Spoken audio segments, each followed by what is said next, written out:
جب وہ کہتی ہے اب بس میں جاننا چاہتی ہوں کہ میرے بچے کو کیا چاہیے، جو ہوا سو ہوا، اب آگے بڑھنا ہے. یہی موڑ ہے جسے ایکسپٹنس کہا جاتا ہے. اب شاید وہ ڈینائل سے نکل رہی ہے، جہاں سے سفر شروع ہوتا ہے، تشخیص، رہنمائی، مدد اور اصل تربیت کا. سچ دیکھنا آسان نہیں ہے، مگر ماں کے لیے ناممکن بھی نہیں. یہ گفتگو کسی ماں کو الزام دینے کے لیے نہیں ہے، بلکہ یہ اس نیند سے جگانے کے لیے ہے جو تھکن، مانوسیت، شرمندگی اور دباؤ نے ڈال دی ہے. آپ کی محبت، ماؤں کی محبت مکمل ہے، آپ کی نیت بھی سچی ہے، بس آنکھ کھولنے کی دیر ہے.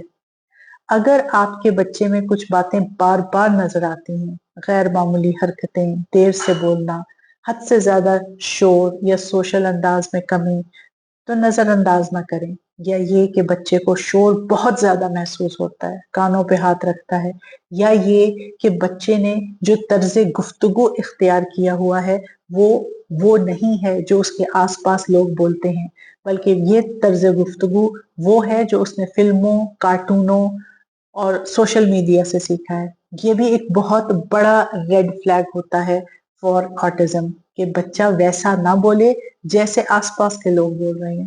یعنی دوسرے انسانوں سے نہ سیکھے، بلکہ وہ والی زبان استعمال کرے جو کہ ویڈیوز میں، موویز میں ہوتی ہے. یعنی آپ کا بچہ، اس کو آپ ہی کی زبان میں، آپ ہی کے لہجے میں بات کرنی چاہیے. لیکن اگر وہ کسی بھی لیول آف آٹزم میں ہے تو وہ آپ سے زبان نہیں سیکھے گا، دوسرے انسان سے زبان نہیں سیکھے گا.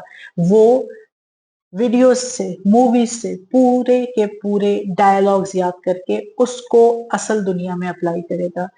اور یہ ایک بہت انٹیلیجنٹ بات ہے. یعنی it is very difficult to do it, کہ آپ وہ والی چیزیں اٹھا کر ادھر اپلائی کریں. دس از سم تھنگ انکریڈیبل. لیکن یہ ایک سائن بھی ہے. یہ اس بات کا سائن ہے کہ بچہ دوسرے انسانوں سے انٹریکٹ نہیں کر رہا، ان سے نہیں سیکھ رہا. ان بچوں کی نظام تھوڑا سا مختلف ہوتا ہے، اور ڈینائل سے نکلنا اور ایکسپٹنس، یعنی انکار سے نکلنا اور قبول کرنا، پہلا قدم ہے بچے کی مدد میں.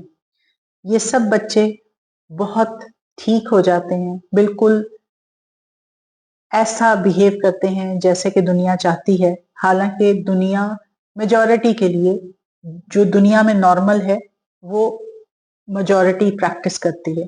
کسی دن ایسا بھی چینج ہو جائے گا. ہر دور میں نارمل مختلف ہوتے ہیں. تو جو ایسا لگ رہا ہے، جو کرنٹ ٹرینڈ دکھ رہا ہے، اس سے تو یہ محسوس ہو رہا ہے کہ بہت جلد آٹزم میجورٹی میں آ جائے گا، اور پھر ان کا جو طرز فکر ہے وہی نارمل بن جائے گا. لیکن جب تک ایسا ہوتا ہے، اس وقت تک ہم نے بچوں کو، کسی بھی لیول کے بچوں کو، دنیا میں جینا سکھانا ہے، اور بظاہر ان کے لحاظ سے اب نارمل اور میجورٹی کے مطابق نارمل لوگوں سے ڈیل کرنا سکھانا ہے. اور اس کے لیے جتنا جلدی کام شروع کیا جائے، جتنا جلدی اس پرابلم کو ایڈریس کیا جائے، جتنا جلدی تھراپی لی جائے کسی بھی قسم کی، اتنا ہی بچے کے لیے بہتر ہے. ان بچوں کے لیے وقت بہت بہت امپورٹنٹ ہے. اور میں پچھلا پوائنٹ اپنا دوبارہ سٹریس کروں گی کہ نارمل ایک ریلیٹو ٹرم ہے. بہت سارے بچوں میں لیول 1 آٹزم کی جو تشخیص ہے وہ بہت زیادہ ہو رہی ہے. کچھ لوگ کہتے ہیں کہ لیول 1 آٹزم یا ہر لیول کا آٹزم اس لیے زیادہ ہو رہا ہے کہ اس کی تشخیص زیادہ ہو رہی ہے. لیکن مجھے محسوس ہوتا ہے کہ اوور آل بھی آٹزم زیادہ ہو رہا ہے تھوڑا سا. شاید میں غلط بھی ہو سکتی ہوں، میں صرف اپنے مشاہدے کی بات کر رہی ہوں. تو تشخیص اس کی زیادہ ہو رہی ہے، اور وہ زیادہ سے زیادہ ان کی تعداد ہو رہی ہے. تو جیسا میں نے بولا کہ normal is a relative term, جس وقت ایوولوشن میں کسی وقت آئے گا، کچھ سالوں، صدیوں کے بعد، جب ان کی تعداد زیادہ ہو جائے گی تو یہ دنیا میں، یعنی ان کا جو نارمل ہے that would be considered normal. Remember, normal صرف ایک ریلیٹو ٹرم ہے. ہارورڈ میں ایک ریسرچ ہوئی جس کو لیڈ کیا ڈاکٹر کرسٹوفر اے والش نے.